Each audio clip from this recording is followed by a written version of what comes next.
la creación.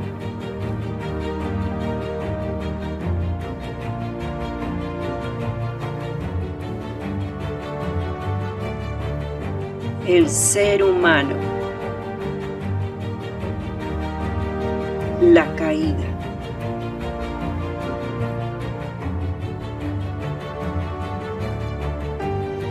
Un plan de redención. Una familia. Una promesa. Una esperanza para toda la humanidad.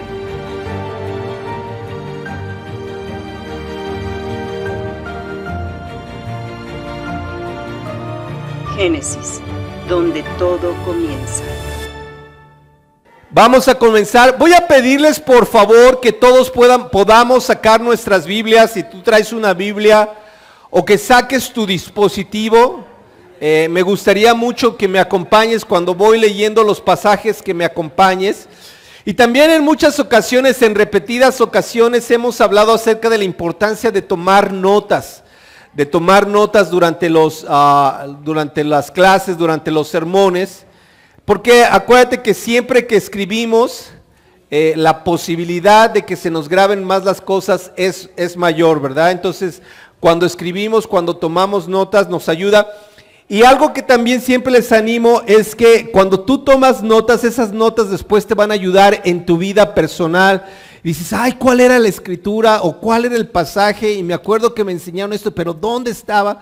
Entonces puedes ir a tus notas y puedes recordarlo, o en su momento también compartirlo con alguien que tenga necesidad, ¿verdad? Cuando platiques con alguien, tengas una conversación, puedes recurrir a tus notas y decir, mira, esto aprendí en mi iglesia y quiero compartírtelo, ¿ok? Bueno, estamos en Génesis 44. Voy a pedirles por favor que me acompañen a una oración para iniciar con nuestro mensaje de esta mañana, que espero de corazón sea de mucha bendición para tu vida, que te ayude mucho, porque ese es el propósito de venir esta mañana a la presencia de Dios. Acompáñame en una oración. Dios, estamos contentos, me anima a estar en esta hermandad con personas que estamos buscando de una manera sincera conocerte de una manera más profunda, no a través de nuestros pensamientos, no a través de las ideas o conceptos de otras personas, pero a través de tu palabra, que es la Biblia, directamente de ella. Y queremos pedirte por un corazón primeramente en paz. Yo sé que cada uno de nosotros traemos cualquier cantidad de preocupaciones, de cuestiones en la cabeza, pero que podamos estar en paz, enfocados, y te pedimos por un corazón suave que pueda recibir tu palabra, y sobre todo lo más importante es que podamos aplicar las enseñanzas en nuestra vida. Esa es la meta, Señor, de estas reuniones, de reunirnos como iglesia, de ser ministrados por tu palabra para poder ser luz en un mundo, Señor, que necesita tanto, Padre, de referentes, de personas, de ejemplos, que sin ser perfectos, Señor, tenemos una intención clara y nos estamos esforzando por vivir la vida que a ti te agrada. Acompáñanos pues, te amamos y oramos todo en Cristo Jesús. Amén. Bueno, estamos en Génesis 44, vamos a estar en Génesis 44 esta mañana. Y bueno, en el capítulo anterior, no sé si te acuerdas, ¿verdad?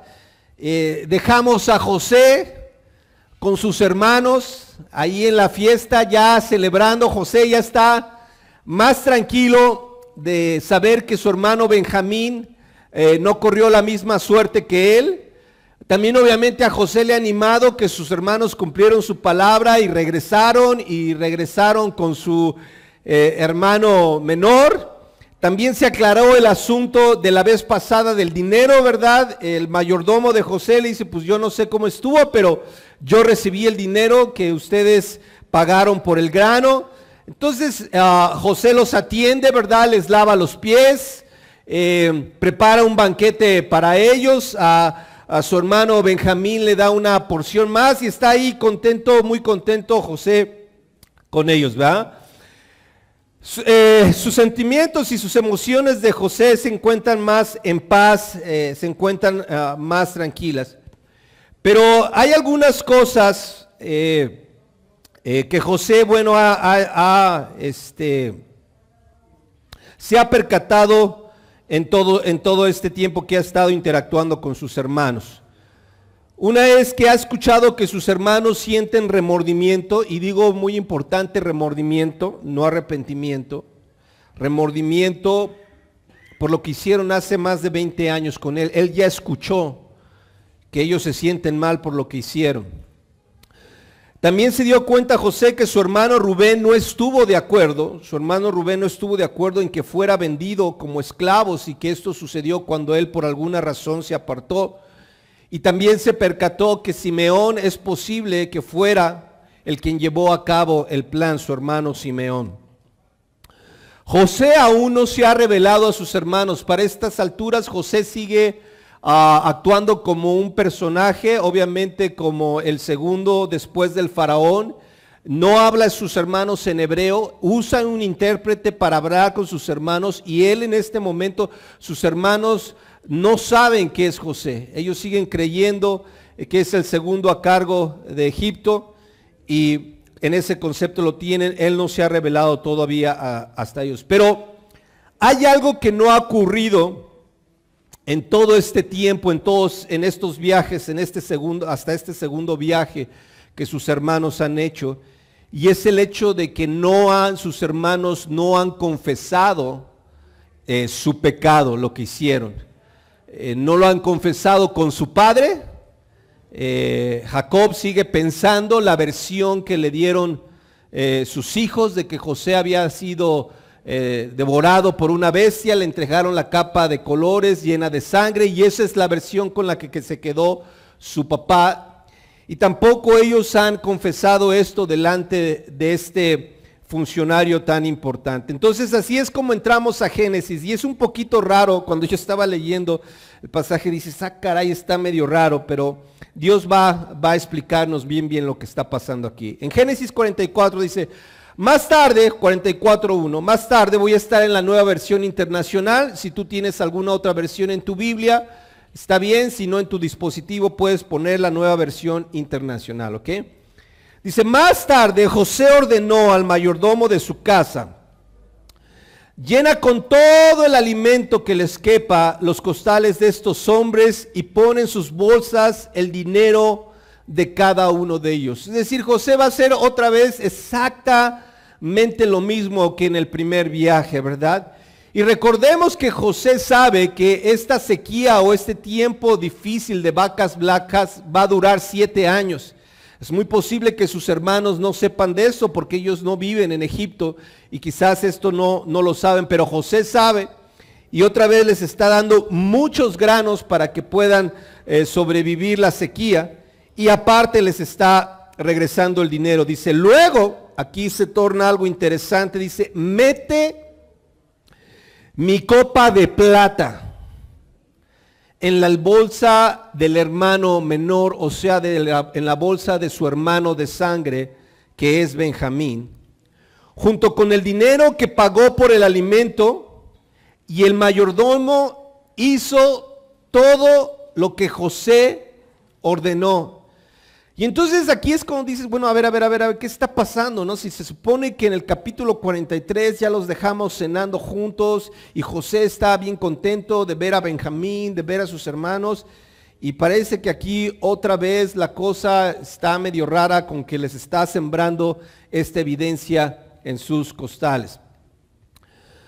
Lo interesante es que de todos sus hermanos, la copa él pide específicamente que le pongan la copa a su hermano menor, a su hermano de sangre, Benjamín, y ahorita vamos a entender por qué hace esto deliberadamente José.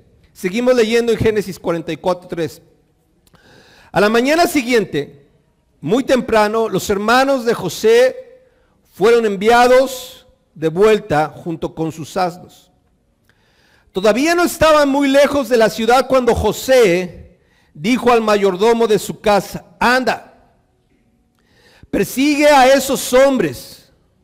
Cuando los alcances, diles, ¿por qué me han pagado mal por bien? ¿Por qué han robado la copa que usa mi Señor para beber y para interpretar señales?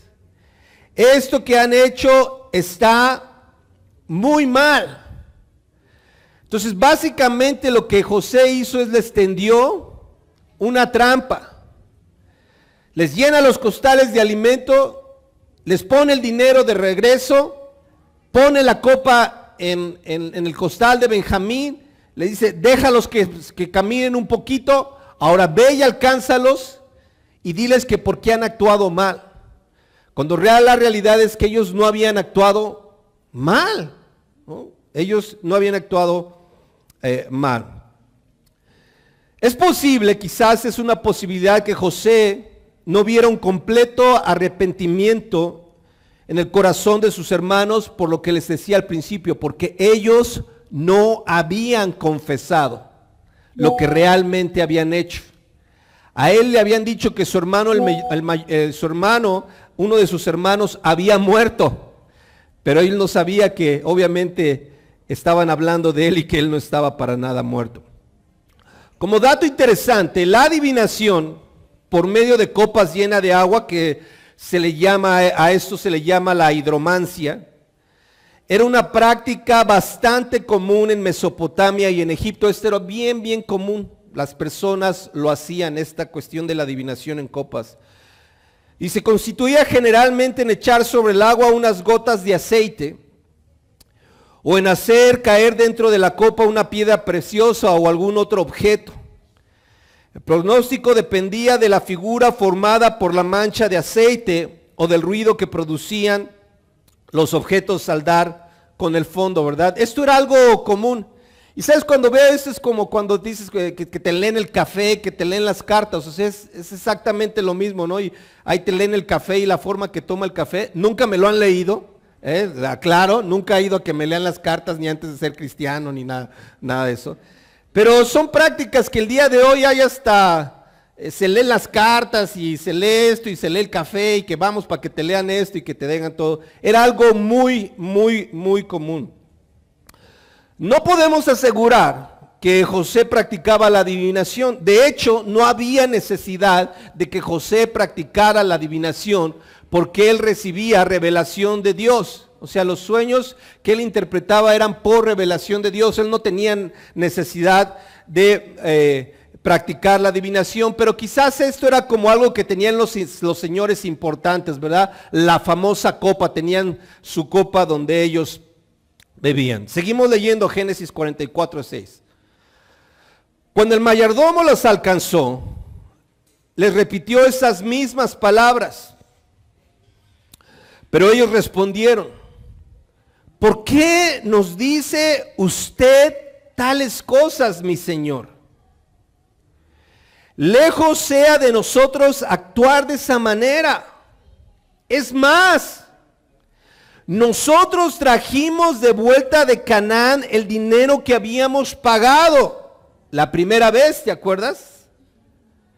Pero dice, pero que encontramos en nuestras bolsas, ¿por qué entonces habríamos de robar oro o plata de la casa de su señor?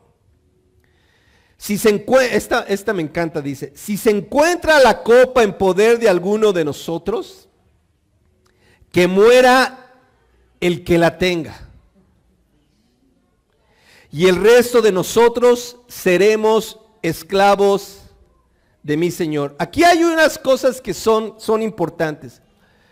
Ellos estaban tan seguros que no habían actuado mal, que hicieron este juramento loco. Es una locura lo que están diciendo aquí, ¿no? Dice, ok, si encuentran, porque nosotros, pues qué necesidad tenemos si ya fuimos, venimos, trajimos el dinero, trajimos para pagar el dinero que nos regresaron y ahora traemos más. No tenemos necesidad de estar robando. Obviamente no tenía ningún sentido la acusación que el mayordomo les estaba haciendo, ¿verdad? Y obviamente juraron esto. En Génesis 42:37 dice, pero Rubén, fíjate, esto es interesante, les decía, porque antes las personas hacían cualquier cantidad de juramentos locos, así medio locos, ¿verdad? En Génesis 42:37, Rubén hace un juramento, dice, pero Rubén dijo a su padre, yo me hago cargo de Benjamín, si no te lo devuelvo, podrás matar a mis 2 hijos. Imagínate el juramento, ¿eh? O sea, yo me hago cargo de Benjamín y si no te lo devuelvo, tú matas a mis 2 hijos. Y le preguntó a su esposa, no, ¿verdad? Pero él le juró a su papá, si no te lo traigo, tú matas a mi hijo. En Hechos, fíjate, esta me encanta, en Hechos 23:13, fíjate, a lo mejor la has leído, dice, más de 40 hombres estaban implicados en esta conspiración. Se presentaron ante los jefes de los sacerdotes y los líderes religiosos y dijeron, este es otro juramento loco, ¿va? Dicen, nosotros hemos jurado bajo maldición no comer nada hasta que logremos matar a Pablo. Imagínate. Ellos juraron, no vamos a comer nada hasta que no matemos a Pablo. Ya la Biblia no nos dice, pero no sé si estos hombres se murieron de hambre o se fueron a los tacos cuando ya no aguantaron. ¿Sí me explico? Pero era muy común que las personas juraran cosas locas, ¿no? Ya casi ahora yo no lo veo, ¿verdad? Yo ya casi ahora no lo veo, pero cuando era niño yo me acuerdo que todavía, ¿te acuerdas? Te lo juro, por esta, ¿ah? Que decíamos, ¿no? Te lo juro, ¿verdad? En Mateo 5:33, esta es una enseñanza, dice, también han oído que se dijo a sus antepasados, no faltes a tu juramento, sino cumple con tus promesas al Señor. Está hablando Jesús y les decía, esto se enseñaba en el pasado. Pero yo digo, no juren de ningún modo. Está malo jurar. No es correcto jurar y ahí te va por qué. Ni por el cielo, porque es el trono de Dios, ni por la tierra, porque es el estrado de sus pies, ni por Jerusalén, porque es la ciudad del gran rey, tampoco jures por tu cabeza, porque no puedes hacer que ni uno de tus cabellos se vuelva blanco o negro. Cuando ustedes digan sí, que sea realmente sí. Y cuando digan no, que sea no. Cualquier otra cosa que digan más allá de esto, proviene del maligno. Obviamente esto Jesús lo dice porque en la cultura de su tiempo juraban por el templo, juraban por el cielo, juraban por la tierra, juraban por cualquier cantidad de cosas. Y él dice, no jures. Dice, ¿por qué no jures? Porque Dios está por encima de ti. La realidad es que nosotros no podemos garantizar que las cosas sucedan. ¿Sí me explico? Yo te puedo decir, no, te juro de verdad, que si el año que entra no voy a tu fiesta de cumpleaños, yo no sé qué hago, ¿va? Y resulta que en diciembre algo te pasa y no llegas a enero. No tenemos control. O sea, es una insolencia a veces jurar porque no tenemos control sobre las circunstancias. Y Jesús está diciendo, tú eres solamente un mortal. Ahora, lo que sí dice Jesús es, cumple tu palabra. Cumple tu palabra. Cuando digas que sea sí, es sí, amén. Un problema que tenemos hoy en día es que las personas no cumplen su palabra. Y de repente dice, sí, nos vemos allá a las 4. Y no llegas. Y de repente dices, ah, sí, préstame. Y no lo devuelves. Y de repente dices, sí, te lo entrego tal día. Y no lo entregas. Y hay muchas cosas donde no cumplimos nuestra palabra. ¿Sabes por qué hay tantas cláusulas en los contratos el día de hoy? De verdad, cada vez se ponen más quisquillosos con la renta o con cualquier contrato con el banco. ¿Sabes por qué hay tantas cláusulas? Porque simple y sencillamente la gente no cumple su palabra. No cumple su palabra. Entonces Jesús nos llama a que cumplamos nuestra palabra, ¿ok? Entregamos en fecha, lo devolvemos, llegamos a tiempo, cumplimos, somos fieles, en fin, somos personas que cumplimos nuestra palabra. Amén. Un hombre que no cumple su palabra, un hombre o una mujer que no cumple su palabra, se deshonra a sí mismo. Es una persona que se falta el respeto a sí mismo. Hace poco tuve una experiencia, ¿verdad? Donde, híjole, dije, ay Dios. O sea, ves a una persona evidentemente faltar a su palabra y dices, híjole, o sea, qué fuerte. Y con tanta ligereza. Como cristianos no debemos de ser así, amén. Génesis 44:10.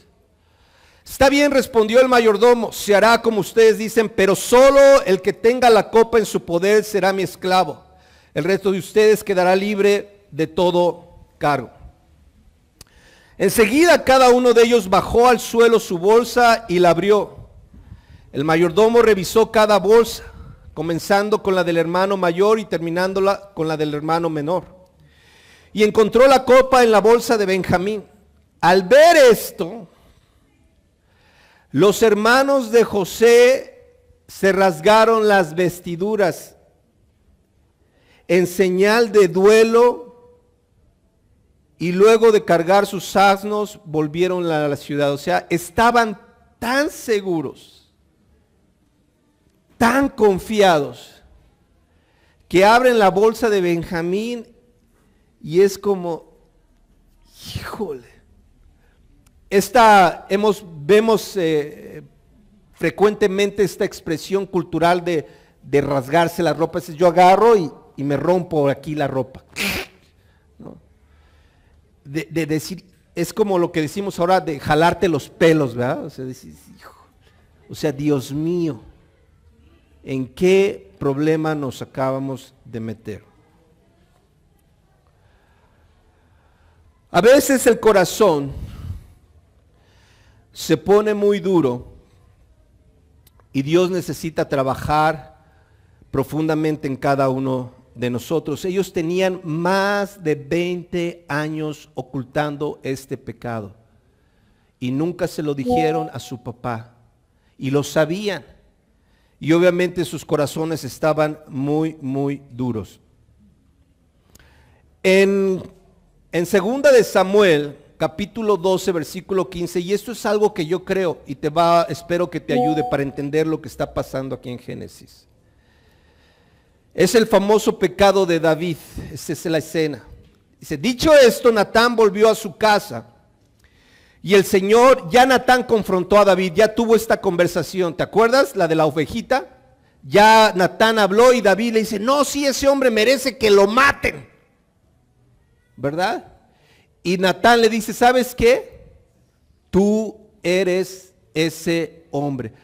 David andaba bien bravo, andaba bien león, ¿verdad? Como dice, no, sí, que lo maten y debe de pagar 20 veces.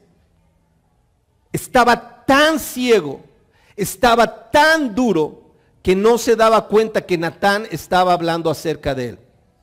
Mira lo que sucede. Dice, dicho esto, Natán volvió a su casa y el Señor hirió al hijo que la esposa de Urías había dado a David. De modo que el niño cayó gravemente enfermo.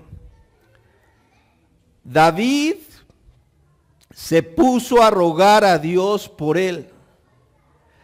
Ayunaba y pasaba las noches tirado en el suelo. David estaba tan duro, estaba tan mal, que Dios tuvo que usar la vida del niño. Y cuando Dios tocó al niño, entonces David se dobló. Dice que ayunaba, dice, estaba tirado en el piso todo el tiempo y se negaba a comer. 7 días después, el niño murió. Y yo me he preguntado, ¿por qué 7 días después? Dios podía haberlo matado el primer día, pero tuvo a David 7 días doblado, orando, ayunando y tirado en el piso por la dureza de su corazón. Los oficiales de David tenían miedo de darle la noticia, pues decían, si cuando el niño estaba vivo hablábamos al rey y no nos hacía caso, dice, ¿qué locura no hará ahora si le decimos que el niño ha muerto? A veces cuando estamos duros en el corazón, Dios va a tratarnos, va a ponernos y no nos va a soltar, no va a quitar el dedo de encima hasta que haya un verdadero y profundo arrepentimiento. A veces decimos, Dios, quítame ya este sufrimiento, ¿por qué me pasa, verdad? Yo mismo he estado en ese lugar, pero he aprendido a entender, Dios, hay una razón por la cual tú estás permitiendo esto. Y más bien, mi oración, y animo que sea nuestra oración, es, Dios, ayúdame a tener el corazón que necesito tener. Porque por algo estás permitiendo esto en mi vida. Génesis 44:14 dice, todavía estaba José en su casa cuando llegaron Judá y sus hermanos. Entonces se prostraron rostro en tierra y José dijo, ¿qué manera de portarse es esta? ¿Acaso no saben que un hombre como yo puede interpretar señales? Y mira la respuesta, y dice, no sabemos qué decir, mi señor. Ya. Contestó Judá, dice, no hay excusa que valga. ¿Cómo podemos demostrar nuestra inocencia? Me encanta esto lo que dice aquí. Dios ha puesto al descubierto la maldad de sus siervos. Aquí nos tiene usted, somos sus esclavos, nosotros y el que tenía la copa. Ya Judá ya dijo, ya estamos fritos. Ya Dios ha evidenciado. No responsable, ya no agarraron, es que alguien nos echó, es que alguien nos la metió, es que me la sembraron ahí los policías, ya ves cómo son y me sembraron esto ahí en el costal, ¿verdad? Ya no, o sea, ellos ya entendían que esta circunstancia era directamente una disciplina de Dios hacia sus vidas. Ya, como decimos el día de hoy, ya ni chistaron. Ya dijimos, aquí estamos, vamos a ser sus esclavos y nos vamos a quedar aquí. Judá dijo, Señor, no hay nada, esta es otra versión, me encantó, esta es la palabra de Dios para todos, mira cómo dice esta versión, dice, Señor, no hay nada que le podamos decir, no tenemos manera de explicar, no hay forma de mostrarle que somos inocentes. Dice, Dios nos juzgó culpables por otra cosa mala que hicimos. Ellos sabían en su conciencia lo que habían hecho y dice, esto es lo que coloquialmente llamamos justicia divina. Aquí nos cayó. Fíjate, algo que es interesante es que cuando descubrieron que Benjamín tenía la copa, el mayordomo le dijo, no es necesario que se queden todos, nada más el que tiene la copa va a quedarse como esclavo. Si ellos hubieran tenido el mismo corazón que tuvieron con su hermano José, dijeron, ahí nos vemos Benjamín, ya nos deshicimos del otro, vámonos de regreso. Pero ahora el corazón era totalmente distinto y ellos dijeron, no nos vamos sin Benjamín.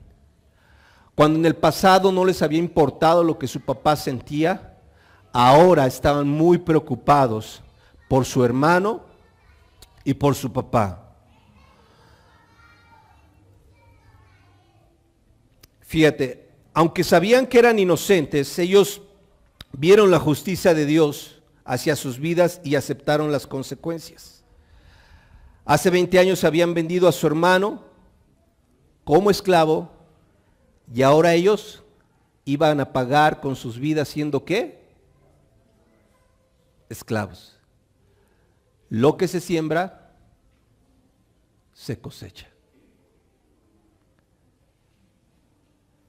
En 2 de Samuel, esta también me encanta mucho y me encanta. Por eso dice que la Biblia que David era un hombre, a pesar de las barbaridades que hizo, era un hombre conforme al corazón de Dios. Y este pasaje me encanta, dice: cuando el rey David llegó a Bahurín, salía de allí un hombre de la familia de Saúl, llamado Simí, hijo de Gerá. Este se puso a maldecir y a tirarle piedras a David y a todos sus oficiales. A pesar de que las tropas y la guardia real rodeaban al rey, en sus insultos Simí decía al rey: largo de aquí, asesino, canalla, el Señor te está dando tu merecido por haber masacrado a la familia de Saúl para reinar en su lugar. Por eso el Señor ha entregado el reino a tu hijo Absalón. Has caído en desgracia porque eres un asesino. Abisaí, hijo de Sarbía, dijo al rey: ¿cómo se atreve? Me encanta la Biblia, fíjate las palabras que usa aquí la Biblia. ¿Cómo se atreve este perro muerto? Así dice. ¿Cómo se atreve este perro muerto a maldecir a mi señor el rey? Déjeme que vaya y le corte la cabeza. Obviamente lo que esta persona estaba diciendo eran tonterías. David nunca se rebeló contra Saúl. En más de 2 ocasiones lo tuvo para matarlo, a pesar de que Saúl lo estaba persiguiendo injustamente, y David le perdonó la vida. Cuando le cortó la capa, le dijo: mire, si hubiera querido yo lo mato. Eran puras tonterías. Y obviamente, ya ves las escoltas qué finos son, ¿verdad? Son pero súper educados, ¿va? Y dice: este perro muerto, ahorita le vamos a cortar la cabeza. ¿Qué se cree? Pero mira lo que dice David, me encanta la respuesta de David. Pero el rey le respondió: esto no es asunto mío ni de ustedes, hijos de Sarbia. A lo mejor el Señor le ha ordenado que me maldiga, y si es así, ¿quién se lo puede reclamar? Dirigiéndose a Abisaí y a todos sus oficiales, David añadió: si el hijo de mis entrañas intenta quitarme la vida, ¿qué no puedo esperar de este benjaminita? Déjenlo que me maldiga, pues el Señor se lo ha mandado. A lo mejor el Señor toma en cuenta mi aflicción y me paga con bendiciones las maldiciones que hoy estoy recibiendo. Sabes, David sabía lo que había hecho. Y aunque estas cosas eran mentiras, él sabía lo que había hecho. Y dice: esto es una cuestión entre Dios y yo. Y si él me maldice, es porque seguramente el Señor se lo ha ordenado. David sabía perfectamente lo que había hecho con Urías. Lo había asesinado para quedarse con su esposa. Él sabía que todo esto eran las consecuencias de su pecado. Y él podía haber dichole ahí a su escolta: ve, córtale la cabeza a ese perro. Pero David dijo: no, yo sé por qué. Sabes, ese es el proceso que todo ser humano debe de tener cuando está consciente de su pecado y se adueña y dice: esto es mío y yo me lo como y yo me lo quedo. Y no anda es que fulano, es que sutano, es que perengano, y es que allá, es que allá. No, esto es mío, son las consecuencias. Esto me está pasando porque yo en algún momento no me he conducido de una mejor manera. En una ocasión, estábamos ahí por la casa y me rayaron el carro, ¿verdad? Y tranquilo, no me lo rayaron mucho, pero me lo rayaron el carro, ya sabes, ¿no? Y mi esposa creo que se dio cuenta, las niñas se dieron cuenta. Y a lo mejor la respuesta o la reacción era que yo me molestara, ¿verdad? Pero yo me acordé, cuando era niño, con un amigo, agarrábamos los ganchos de esos de la ropa, ¿verdad? Y en el estacionamiento de la unidad habitacional donde yo vivía, agarramos y me acordé. Y yo dije, yo lo hice. Estoy pagando. Ese es un paso de arrepentimiento profundo cuando tú te adueñas de tu pecado y dejas de mirar a las demás personas. Génesis 44:17. Jamás podría yo actuar de ese modo, respondió José, solo será mi esclavo el que tenía la copa en su poder, en cuanto ustedes regresen tranquilos a la casa de su padre. Entonces Judá se acercó a José para decirle, mi señor, no se enoje usted conmigo, pero le ruego que me permita hablarle en privado. En otras traducciones dice hablarle al oído. Usted es tan importante como el faraón. Cuando mi señor nos preguntó si todavía teníamos un padre o algún hermano, nosotros contestamos que teníamos un padre anciano y un hermano que le nació a nuestro padre en su vejez. Nuestro padre quiere mucho a este último porque es el único que le queda de la misma madre, ya que el otro, fíjate lo que dice aquí, ¿el otro qué?